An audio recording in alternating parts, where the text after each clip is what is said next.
L'historien André Miquel est un des grands passeurs de la langue et de la culture arabe en France et dans le monde francophone. Agrégé de grammaire, éminent traducteur des Mille et une nuits, il n'a cessé d'œuvrer pour ce qu'il appelle la civilisation musulmane. Après avoir dirigé le Collège de France et la Bibliothèque nationale, il fait aujourd'hui paraître un livre au titre magnifique. Le temps se signe à quelques repères, mémoires, édition Odile Jacob.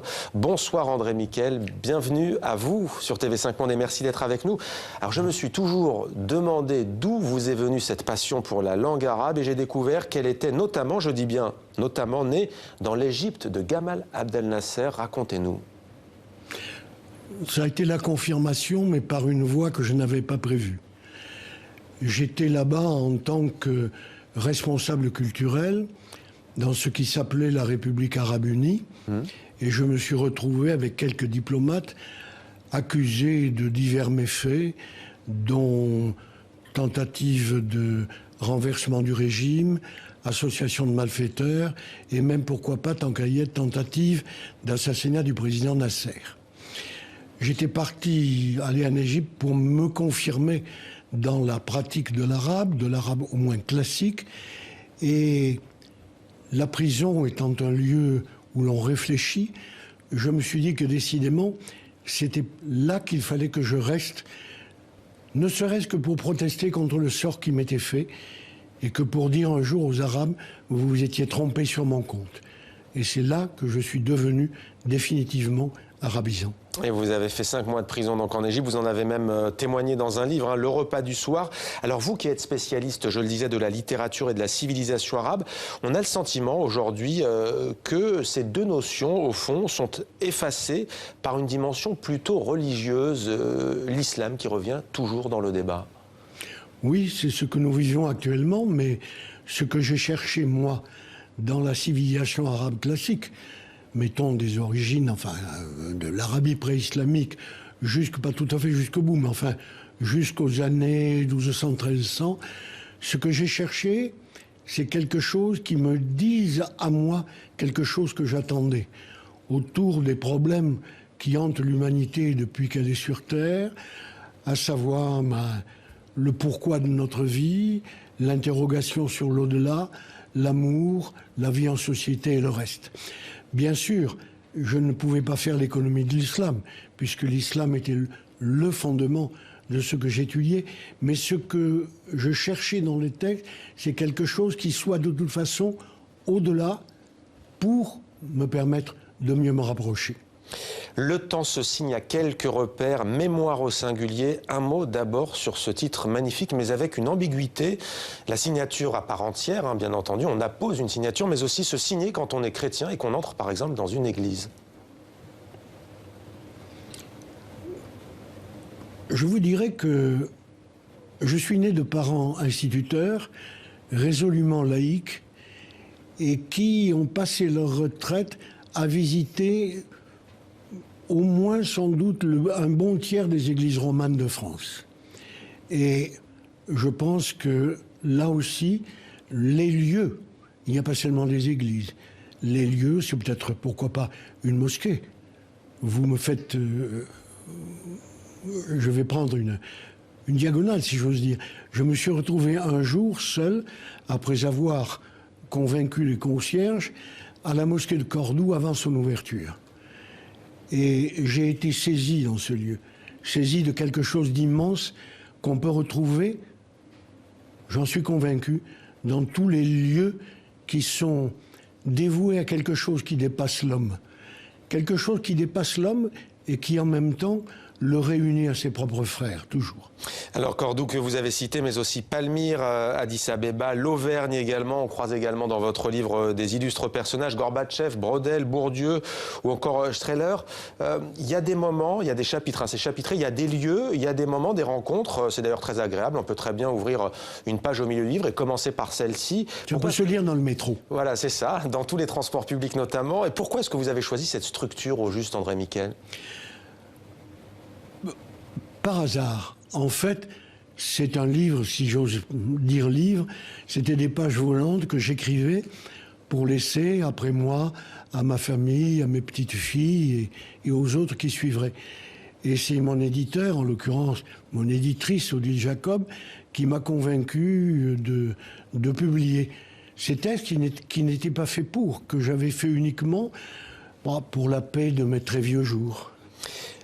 Il y a donc des illustres personnages, je le disais, et géographiquement, on voyage beaucoup entre Orient et Occident. Comment ces lieux vous ont-ils façonné, je le disais? On aurait pu ajouter aussi le Vietnam et la baie d'Along. Oui. Comment est-ce que ça vous a et façonné? Cuba aussi, et Leningrad, et tant d'autres. Un peu par hasard, ma fonction, mes fonctions successives m'ont amené à des visites à l'étranger. Mais les deux pays qui m'ont marqué le plus, c'est la Syrie des années 53-54, la belle Syrie, sur laquelle je pleure aujourd'hui, et l'Éthiopie quelques années après, où je m'étais égaré vers l'archéologie. C'est là aussi un pays fascinant, un pays qui vous dépasse par l'ampleur des paysages, des perspectives, et surtout par l'accueil immédiatement humain qu'on y reçoit. Deux pays donc, la Syrie, l'Éthiopie. Et quel est le personnage, quelle est la rencontre qui vous a le plus marqué, si vous deviez nous en donner une ce soir? J'en ai évoqué beaucoup. Ça dépend sous quel angle, en effet. Sous l'angle de... De l'histoire avec un grand H, peut-être? Oui, Gorbatchev, ça a été très vite fait. Il s'agissait de le général de Gaulle aussi, Mitterrand aussi. Vous m'embarrassez un peu parce que j'ai peine un peu à trier, à valeur de dire j'ai préféré celui-là aux autres. Non, c'était des moments que chaque fois, ce personnage marquait de son signe. Ouais. Alors, peut-être que nos téléspectatrices et nos téléspectateurs ont pu s'en rendre compte depuis le début de cet entretien. On sent que vous aimez l'humour. Et d'ailleurs, page 134, vous écrivez « Dommage !» avec un point d'exclamation. « Je ne me rappelle plus le premier moment où j'ai su que je voyais la mer. » Pourquoi est-ce que cet interstice comme ça, entre deux chapitres? Bien parce que je suis donc du Languedoc, mais du Languedoc de la terre, du calcaire, du revers des Causses. Et j'ai passé une bonne partie de mon adolescence, en tant que spéléologue, à m'enfouir dans cette terre pour qu'elle m'accueille et me délivre quelques-uns de ses secrets. Donc la mer n'a pas été dans mon domaine immédiat. Je vivais dans les terres et on allait à la mer uniquement pour au week-end et encore, pour les vacances peut-être. Mais l'essentiel de ma vie, c'était le village au pied du Causse. Et celui-là, vraiment, ces deux-là, il y en a deux, je ne les oublierai jamais. André Miquel, vous avez évoqué la Syrie. Vous avez dit il y a quelques instants, aujourd'hui, je pleure sur la Syrie. Quel regard portez-vous sur le monde d'aujourd'hui? Désespéré, sauf qu'il ne faut jamais désespérer.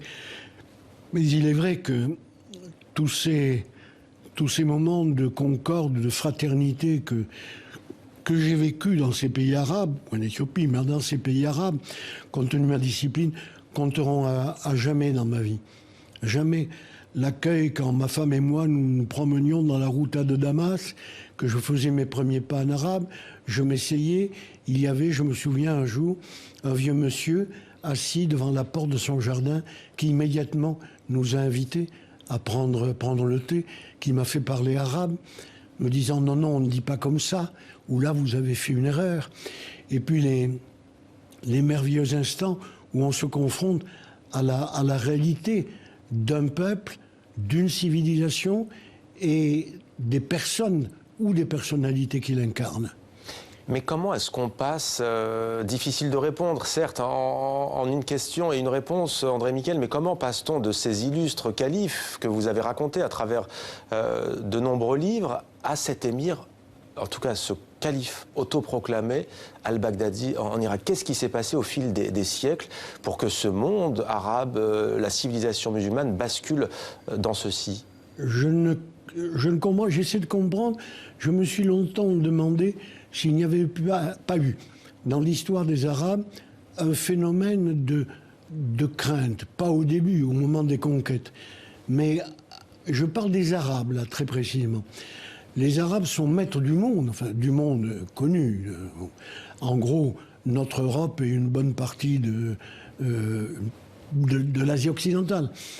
À partir des années 750, les Iraniens interviennent.